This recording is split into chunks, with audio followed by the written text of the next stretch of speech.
My name is Harris Beider. I'm Professor in Community Cohesion at the Centre for Social Relations at Coventry University.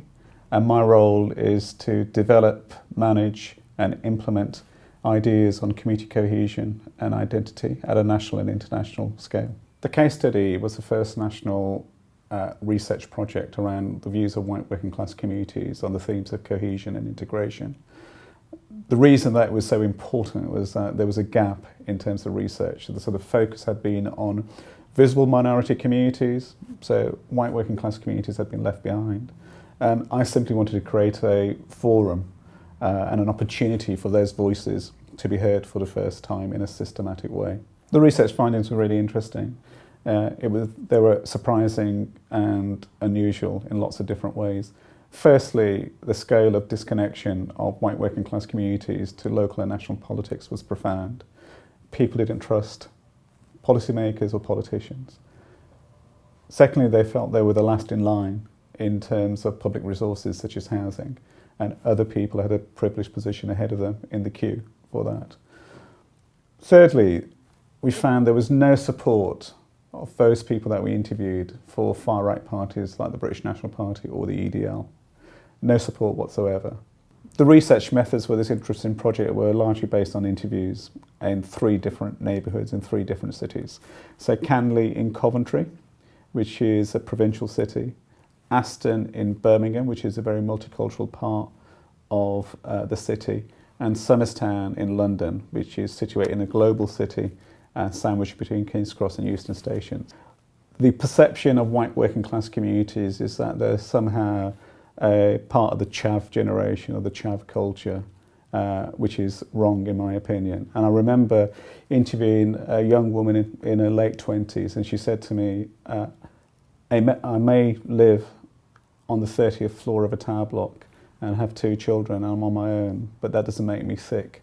And my dad's got O and A levels. I watch the news. So that sense of being seen as being problematic, but at the same time having a very important role to play, was at the heart of the project. We simply want to create a space for those views to be heard. My research is around taking some of the common themes that came out of the Joseph Rowntree Foundation research and to look at how I can extend those themes and research them further within my own PhD. One of the common themes that I've found so far is the perceived voicelessness of the white working classes, in particular how they channel their voices, but also who listens when they do talk out. I think the really interesting thing about this research project is its legacy that it's already built, considering it was published in 2011.